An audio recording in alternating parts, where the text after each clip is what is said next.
অনিয়র্লের audio book পরিবেশনায় আজকের নিবেদন বেগম রোকেয়ার লেখা সুগৃহিণী প্রবন্ধ।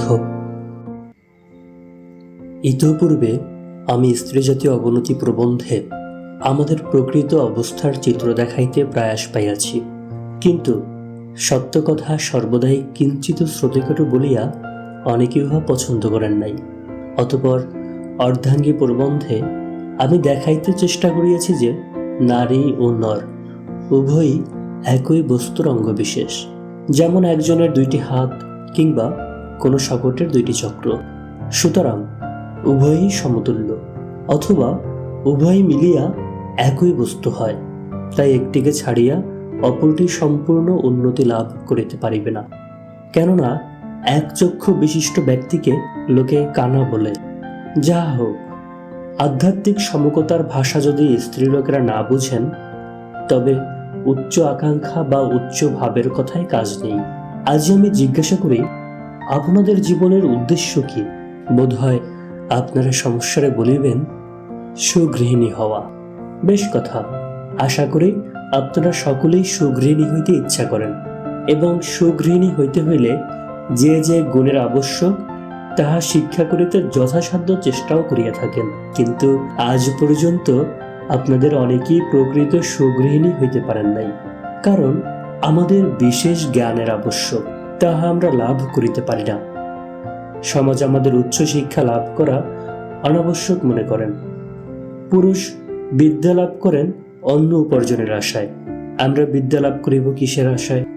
অনেকের মত আমাদের বুদ্ধি বিবেচনার প্রয়োজন নাই, যেহেতু আমাদিগকে অন্য চিন্তা করিতে হয় না, সম্পত্তি রক্ষার্থে মোকদ্দমা করিতে হয় না, চাকুরি লাভের জন্য সার্টিফিকেট ভিক্ষা করিতে হয় না, নবাব রাজা উপাধি লাভের জন্য শ্বেতাঙ্গ প্রভুদের খোসামত করিতে হয় না, কিংবা কোনো সময়ে দেশ রক্ষার্থে রণক্ষেত্রে অবতীর্ণ হইতে হইবে না। তবে আমরা উচ্চশিক্ষা লাভ অর্থাৎ মেন্টাল কালচার করিব কিসের জন্য? আমি বলি, সুগৃহিণী হওয়ার নিমিত্তেই সুশিক্ষা আবশ্যক। এই যে গৃহিণীদের ঘরকন্যার দৈনিক কার্যগুলি, ইহা সুচারুরূপে সম্পাদন করিবার জন্য তো বিশেষ জ্ঞান বুদ্ধির প্রয়োজন। চিন্তা করিলে দেখা যায় যে প্রকৃতপক্ষে তাহারাই সমাজের কর্তৃকর্ত্রী ও বিধাত্রী, তাহারাই সমাজের গৃহলক্ষ্মী, ভগিনী এবং জননী। ঘরকন্যার কাজগুলো প্রধানত গৃহ এবং গৃহ সামগ্রী পরিষ্কার ও সুন্দররূপে সাজাইয়া রাখা, পরিমিত ব্যয় সুচারুরূপে গৃহস্থালী সম্পন্ন করা, রন্ধন ও পরিবেশন, সূচিকর্ম, পরিজনদিগকে যত্ন করা এবং সন্তান পালন করা। এখন দেখা যাক এই কার্যগুলি এদেশে কিরূপ হয়ে থাকে এবং কিরূপ হওয়া উচিত। আমরা ধনবান এবং নিঃস্বদিগকে ছাড়িয়া মধ্যম অবস্থার লোকের কথা বলিব। গৃহখানা পরিষ্কার ও অল্প ব্যয়ে সুন্দর রূপে সাজাইয়া রাখিতে হইলে বুদ্ধির দরকার। প্রথমে গৃহ নির্মাণের সময় গৃহিণীকে স্বীয় শলিকা দেখাইতে হয়। কোথায় একটি বাগান হইবে, কোন স্থানে রন্ধনশালা হইবে ইত্যাদি তাহারই পছন্দ অনুসারে হওয়া চাই।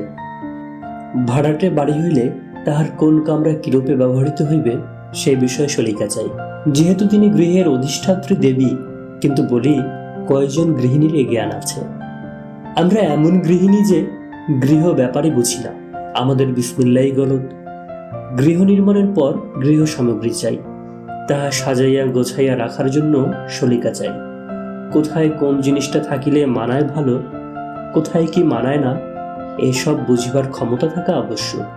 একটা মেয়েলি প্রবাদ আছে, সেই ধান সেই চাউল, গিন্নি গুণে আউল ছাউল, অর্থাৎ এলোমেলো।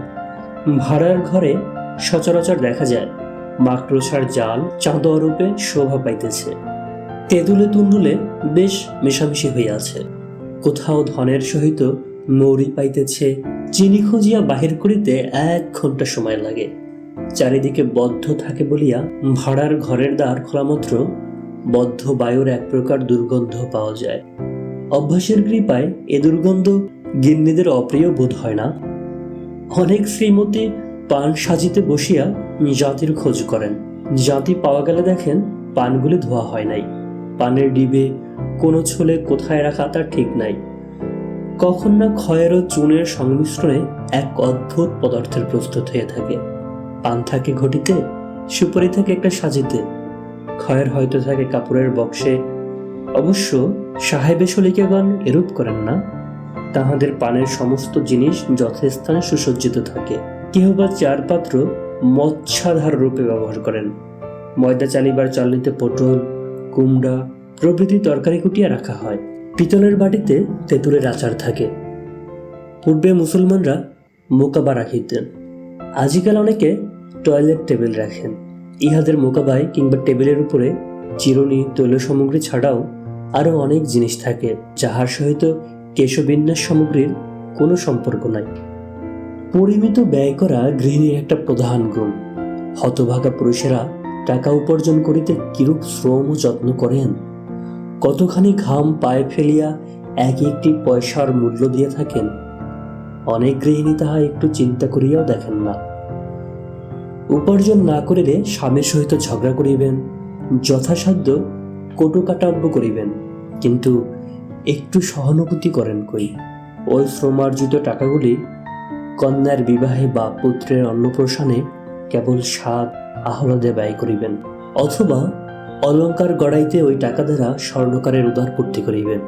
স্বামী বেচারা এক সময় চাকরির আশায় সার্টিফিকেট কুড়াইবার জন্য দাঁড়ে দাঁড়ে ঘুরিয়া বহু আয়াসে সামান্য বেতনের চাকরি প্রাপ্ত হইয়া প্রাণপণে পরিশ্রম করিয়া যে টাকা কয়টি পত্নীর হাতে আনিয়া দেন, তাহার অধিকাংশ মল ও নুপুরের বিষে তাহার কন্যাদের চরণে বেড়িয়া রুনুঝুনু রবে কাঁদিতে থাকে।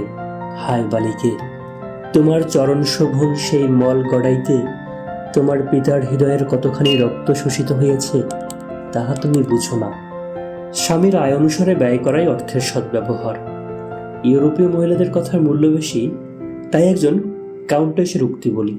বাড়িঘর সাজাইবার সময় গৃহিণী সর্বপ্রথমে এই বিষয়ে দৃষ্টি রাখিবেন যে তাহার গৃহস্থালির যাবতীয় সামগ্রী যেন তাহার স্বামীর আয় অনুসারে প্রস্তুত হয়। তাহার গৃহসজ্জা দেখিয়া যেন তাহার স্বামীর আর্থিক অবস্থা ঠিক অনুমান করা যাইতে পারে। সুশিক্ষা প্রাপ্ত না হইলে আমরা টাকার সদ্ব্যবহার শিখিব কি রূপে? গৃহিণীরা যে স্বামীকে ভালোবাসেন না, আমি ইহা বলিতেছি না। তাহারা স্বামীকে প্রাণের অধিক ভালোবাসে, কিন্তু বুদ্ধি না থাকা বশত প্রকৃত সহানুভূতি করিতে পারেন না। কবিবর সাদি বুদ্ধিহীন বন্ধু অপেক্ষা বুদ্ধিমান শত্রুকে শ্রেষ্ঠ বলিয়াছেন। বাস্তবিক স্ত্রীদের অন্ধপ্রেমে অনেক সময় পুরুষদের ইষ্ট না হইয়া অনিষ্ট সাধিত হয়। কেহ আবার পরিমিত ব্যয় করিতে যাইয়া একেবারে কৃপণ হইয়া পড়েন, ইহাও উচিত নহে। গৃহিণীর রন্ধন শিক্ষা করা উচিত, একথা কে অস্বীকার করবেন? একটা প্রবাদ আছে, স্ত্রীদের রান্না তাহাদের স্বামীর রুচি অনুসারে হয়। গৃহিণী যে খাদ্য প্রস্তুত করেন তাহার উপর পরিবারস্থ সকলের জীবন ধারণ নির্ভর করে। মূর্খ রাঁধুনীরা প্রায় কলায় রহিত তাম্রপত্রে দধি মিশ্রিত করিয়া যে কোরমা প্রস্তুত করে, তাহা বিষ ভিন্ন আর কিছু নহে। মুসলমানেরা প্রায় অরুচি, ক্ষুধামন্দ ও অর্জিন রোগে ভুগিয়া থাকেন। তাহার কারণ খাদ্যের দোষ ছাড়া আর কি হইতে পারে? এ সম্বন্ধে সেই কাউন্টেসের একটি উক্তি শুনুন। কোনো মহিলাই প্রথমে স্বীয় পরিবারস্থ ব্যক্তিবর্গের আহারের সুবন্দোবস্ত এবং রন্ধনশালা পরিদর্শন না করিয়া যেন অন্য কোনো বিষয়ে মনোযোগী না করেন। তাহার আর্থিক অবস্থানুসারে খাদ্য সামগ্রী যথাসাধ্য সুরুচিকর হয়ে থাকে কিনা এই বিষয়ে তাহার দৃষ্টি রাখা কর্তব্য। ষড়ঋতুর পরিবর্তনের সহিত আহার্য বস্তুরও পরিবর্তন করা আবশ্যক। ভোজ্য দ্রব্য যথাবিধি রন্ধন না হইলে কিংবা সর্বদা একই প্রকার খাদ্য এবং অখাদ্য ভোজন করিলে শরীর দুর্বল এবং নানা রোগের আধার হয়ে পড়ে। সুতরাং রন্ধন প্রণালীর সঙ্গে সঙ্গেই গৃহিণীর ডাক্তারি ও রসায়ন বিষয়ক সাধারণ জ্ঞান আবশ্যক। কোন খাদ্যের কি গুণ, কত সময় পরিপাক হয়, কোন ব্যক্তির নিমিত্ত কিরূপ আহার্য প্রয়োজন, এসব বিষয়ে গৃহিণীর জ্ঞান চাই। যদি আহারের যথাবিধি না হয় তবে শরীরের পুষ্টি হইবে কিসের দ্বারা? অযোগ্য ধাত্রীর হস্তে কেহ সন্তান পালনের ভার দেন না, তদ্রূপ অযোগ্য রাঁধুনির হাতে খাদ্যদ্রব্যের ভার দেওয়া কি কর্তব্য? রন্ধনশালার চতুর্দিকে কাদা হইলে সেই স্থান হইতে সতত দূষিত বাষ্প উঠিতে থাকে। বাড়ির লোকেরা দুগ্ধ এবং অন্যান্য খাদ্যের সহিত ওই বাষ্প আত্মসাৎ করে। কেবল আহারের স্থান পরিষ্কৃত হইলেই চলিবে না, যে স্থানে আহার করা হয় সেই জায়গায় বায়ু পর্যন্ত যাহাতে পরিষ্কৃত থাকে গৃহিণী সে বিষয়ে দৃষ্টি রাখিবেন। অনেকে শাকসবজি খাইতে ভালোবাসেন। বাজারের তরিতরকারি অপেক্ষা গৃহজাত তরকারি অবশ্য ভালো হয়। গৃহিণী প্রায় শিম, লাউ, শশা, কুমড়ো স্বহস্তে বপন করিয়া থাকেন। যদি তাহারা উদ্যান প্রস্তুত প্রণালী অর্থাৎ হর্টিকালচার অবগত থাকেন, তবে ওই লাউ কুমড়া কি সমধিক উন্নতি হইবে, গৃহিণীর এই জ্ঞানটুকুও তো থাকা চাই।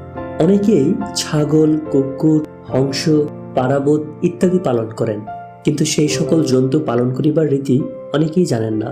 উহাদের নিমিত্ত নির্দিষ্ট স্বতন্ত্র স্থান না থাকায় উহারা বাড়ির মধ্যেই ঘুরিয়া চড়িয়া বেড়ায়। কাজেই বাড়িখানাকে পশুশালা বা পশু পাখিদের ময়লাঘর বলিলেও অত্যুক্তি হয় না। যাহাতে জন্তুগুলি রুগ্ন না হইয়া হৃষ্টপুষ্ট থাকে এবং গৃহ নোংরা করিতে না পারে, তৎপ্রতি গৃহিণীর দৃষ্টি থাকা আবশ্যক।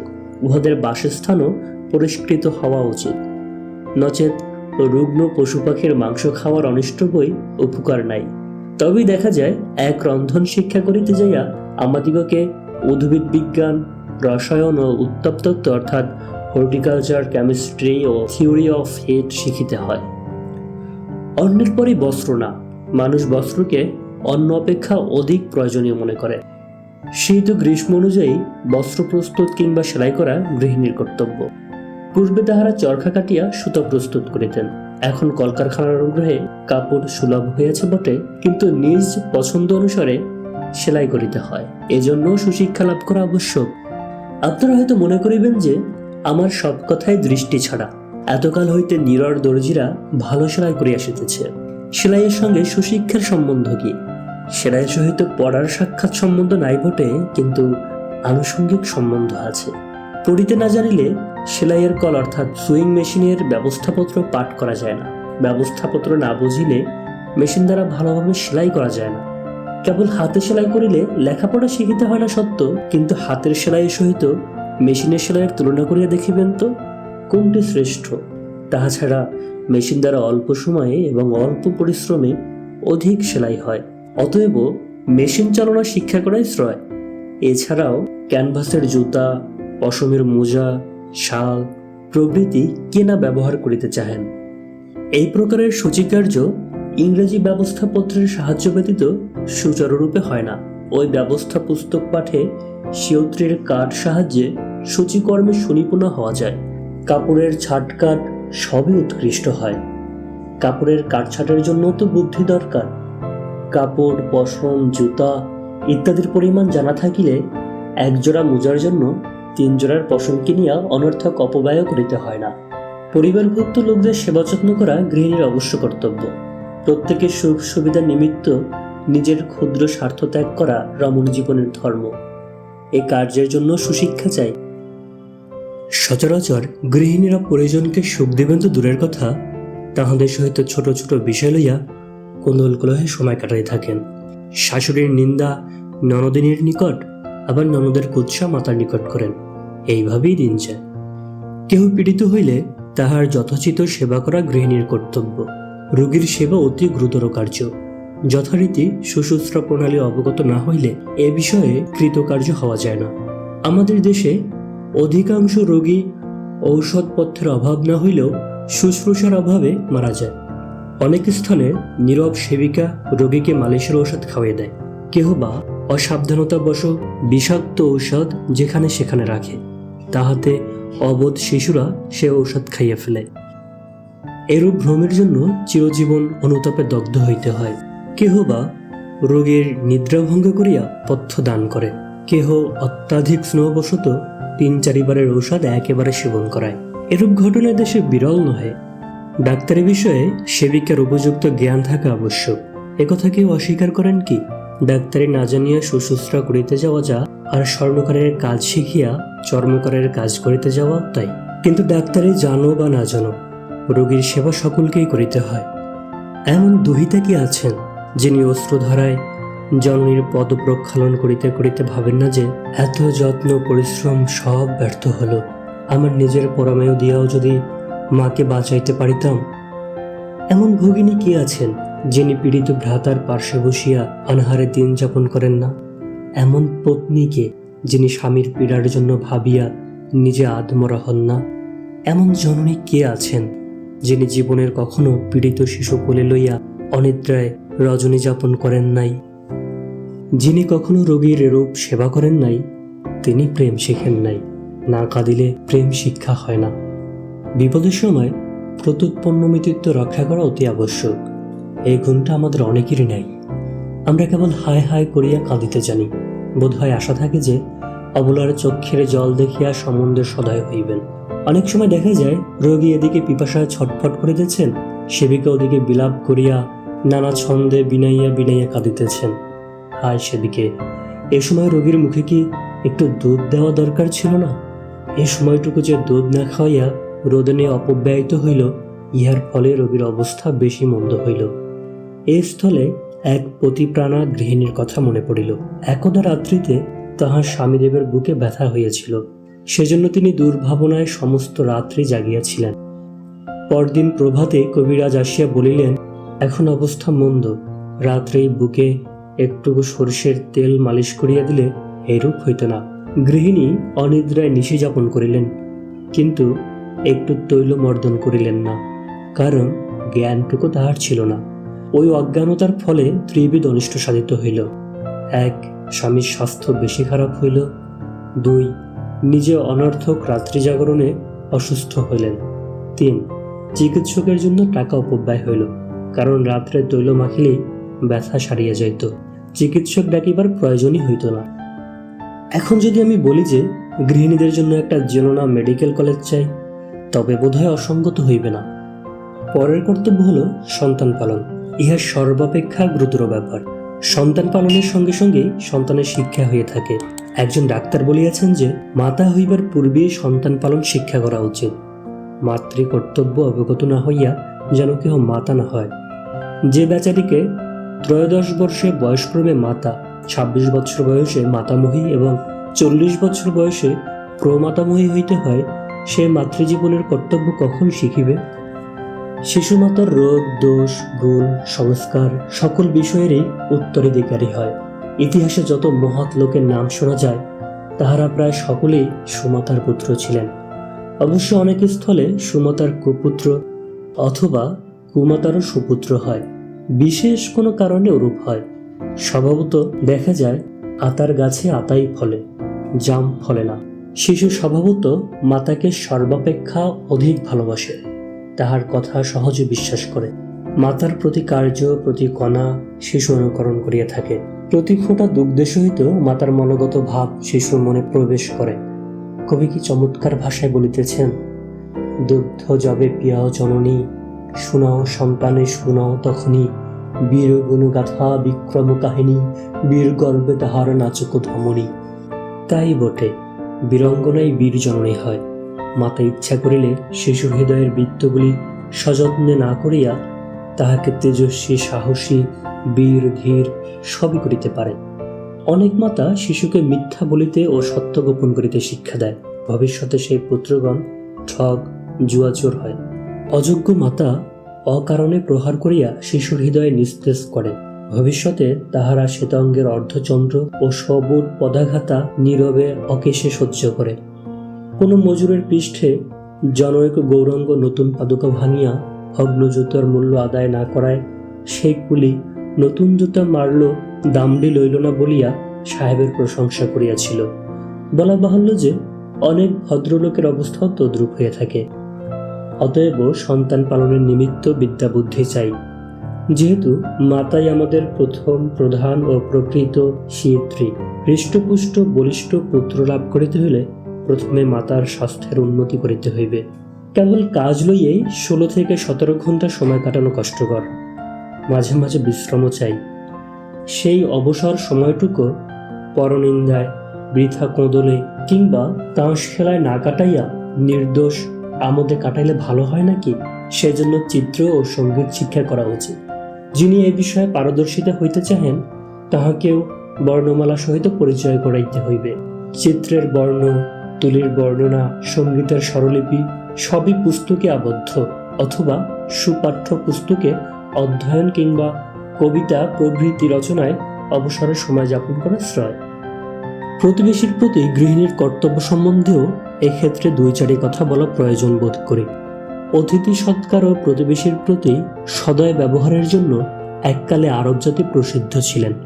কথিত আছে, আরবীয় কোনো ভদ্রলোকের আবাসে ইঁদুরের বড় উৎপাত ছিল। তাহার জনৈক বন্ধু তাহাকে বিড়াল পুষিতে উপদেশ দেওয়ায় তিনি বলিলেন যে, বিড়ালের ভয়ে ইঁদুরগুলো তাহার বাড়ি ছাড়িয়া তাহার প্রতিবেশীদিগকে উৎপীড়ন করিবে, এই আশঙ্কায় তিনি বিড়াল পোষেন না। আর আমরা শুধু নিজের সুখ সুবিধার চিন্তায় ব্যস্ত থাকি, অপরের অসুবিধার বিষয়ে আমাদের মনে উদয়ই হয় না। বরং কাহারও বিপদের দ্বারা আমাদের কিছু লাভ হইতে পারে কিনা সেই কথাই পূর্বে মনে উদয় হয়। কেহ দুঃসময়ে কোনো জিনিস বিক্রয় করিতে বাধ্য হইয়াছেন, ক্রেতা ভাববেন এই সুযোগে জিনিসটি বেশ সুলভ পাওয়া যাবে। ইদ্রিস ক্ষুদ্র ক্ষুদ্র স্বার্থের দৃষ্টি রাখা শিক্ষিত সমাজে শোভা পায় না। অথবা একজন হয়তো ক্ষণিক ক্রোধের বশবর্তী হইয়া তাহার ভালো চাকরানিটিকে বিদায় দিয়াছেন, তৎক্ষণাৎ অপর একজন গৃহিণী সেই বিতাড়িতা চাকরানিকে হাত করিতে চেষ্টা করেন। কিন্তু আদর্শ গৃহিণী সে স্থলে সেই পরিচারিকাকে পুনরায় তাহার প্রভুর বাড়িতে নিযুক্ত করিতে প্রয়াস পাইবেন। প্রতিবেশীর বিপদকে নিজের বিপদ বলিয়া মনে করা উচিত। আর প্রতিবেশীর পরিধি বৃহৎ হওয়া চাই, অর্থাৎ প্রতিবেশী বলিলে যেন কেবল আমাদের দ্বারস্থিত গৃহস্থ না বোঝায়। বঙ্গদেশের প্রতিবেশী বলিতে পাঞ্জাব, অযোধ্যা, উড়িষ্যা এসবই যেন বুঝায়। হইতে পারে পাঞ্জাবের একদল ভদ্রলোক কোনো কারখানায় কাজ করেন, সেই কারখানার কর্তৃপক্ষকে তাহারা বিশেষ কোনো অভাবে বিষয় জানাইতে বারংবার চেষ্টা করিয়া অকৃতকার্য হওয়ায় ধর্মঘট করিতে বাধ্য হইলেন। ওই ধর্মঘটকে যেন উড়িষ্যা বা মাদ্রাজের লোকে নিজেদের কার্যপ্রাপ্তির সুযোগ ভাবিয়া আহ্লাদিত না হন। সুগৃহিণী আপন পতি পুত্রকে তদৃশ ধর্মঘট স্থলে কার্যগ্রহণে বাধা দিলেন। আর স্মরণ রাখিতে হইবে, আমরা শুধু হিন্দু বা মুসলমান কিংবা পারসি বা খ্রিস্টিয়ান অথবা বাঙালি, মাদ্রাজি, মারোয়ারি বা পাঞ্জাবি নহে। আমরা সর্বপ্রথমে ভারতবাসী, তারপর মুসলমান, শিখ বা আরো কিছু। সুগৃহিণী এই সত্য আপন পরিবারের মধ্যে প্রচার করিবেন। তাহার ফলে তাহার পরিবার হইতে ক্ষুদ্র স্বার্থ, হিংসা, দেশ ইত্যাদি ক্রমে তিরোহিত হইবে এবং তাহার গৃহ দেবভাবন সদৃশ ও পরিজন দেবতুল্য হইবে। এমন ভারত মহিলা কে, যিনি আপন ভবনকে আদর্শ দেবালয় করিতে না চাহিবেন? দরিদ্র প্রতিবেশীদিগকে নানা প্রকারে সাহায্য করা আমাদের অন্যতম কর্তব্য। তাহাদের সূচিশিল্প এবং চরকায় প্রস্তুত সূত্রের বস্ত্রাদি উচিত মূল্যে ক্রয় করিতে তাহাদের পরম উপকার হয়। এইরূপে এবং আরও অনেক প্রকারে তাহাদের সাহায্য করা যাইতে পারে, বিস্তারিত বলা বাহুল্য মাত্র। আমি বলিতে ভুলিয়া গিয়াছিলাম, বালক বালিকাদিগকে ভৃত্যের প্রতি সদয় ব্যবহার শিক্ষা দেওয়া উচিত। সচরাচর দেখা যায় বড় ঘরের বালকেরা ভারী দাম্ভিক হয়। তাহারা চাকরকে নিতান্ত নগণ্য কি যেন কি মনে করে। বেতনভোগী হইলেই ভৃত্যবর্গ যে মানুষ এবং তাহাদেরও স্বীয় পদানুসারে মান অপমান জ্ঞান আছে, সুকুমারমতী শিশুদিগকে একথা বুঝাইয়া দেওয়া উচিত। অনেক গৃহিণী নিজের পুত্রকন্যার দোষ বুঝেন না, তাহারা চাকরকে অযথা শাসন করেন। এরূপে শিশুকে প্রশ্রয় দেওয়া অন্যায়। উর্দু বানাতন্যাস গ্রন্থে বর্ণিত নবাব নন্দিনী হোসনিয়ারা অন্যায় আদরে এমন দুর্দান্ত হয়ে উঠেছিল যে তাহার দৌরত্বে দাসী, পরিচারিকা প্রভৃতি সেবিকাবৃন্দ ত্রাহি ত্রাহি করিত। যাহাতে বালিকারা বিনয়ী এবং শিষ্টশান্ত হয়, এই বিষয়ে আমাদের দৃষ্টি রাখা কর্তব্য। পরিশেষে বলি, প্রেমিক হও, ধার্মিক হও বা নাস্তিক হও, যাই হইতে চাও, তাহাতেই মানসিক উন্নতির প্রয়োজন। প্রেমিক হইতে গেলে নির্ভর, ন্যায়পরতা, মাসুকের নিমিত্তে আত্মবিসর্জন ইত্যাদি শিনীয়। নতুবা নির্বোধ বন্ধু হইলে কাহারই উপকার করিতে পারিবে না। ধর্মসাধনের নিমিত্ত শিক্ষা দীক্ষার প্রয়োজন, কারণ জ্ঞান না হলে ঈশ্বরকে চেনা যায় না। অন্যত্র প্রবাদ আছে, মূর্খের উপাসনা ও বিদ্বানের শয়ন অবস্থা সমান। অতএব দেখা যায় যে রমণীর জন্য আজ পর্যন্ত যেসব কর্তব্য নির্ধারিত আছে, তাহা সাধন করিতেও বুদ্ধির প্রয়োজন। অর্থ উপার্জনের নিমিত্ত পুরুষদের যেমন মানসিক শিক্ষা আবশ্যক, গৃহস্থালীর জন্য গৃহিণীদেরও তদ্রূপ মানসিক শিক্ষা প্রয়োজন। ইতর শ্রেণীর লোকদের মতো যেমন তেমন ভাবে গৃহস্থালী করিলেও সংসার চলে বটে, কিন্তু সেইরূপ গৃহিণীকে সুগৃহিণী বলা যায় না। এবং ওইসব ড্রোম চামারের পুত্রগঞ্জে কালে বিদ্যাসাগর, বিদ্যাভূষণ বা তর্কালঙ্কার হইবে, এরূপ আশাও বোধ হয় কেহ করেন না। এখন আমার বক্তব্য শেষ করিলাম। এখন সাধনা দ্বারা সিদ্ধি লাভ করা আপনাদের কর্তব্য। যদি সুগৃহিণী হওয়া আপনাদের জীবনের উদ্দেশ্য হয়, তবে স্ত্রীলোকের জন্য সুশিক্ষার আয়োজন করিবেন।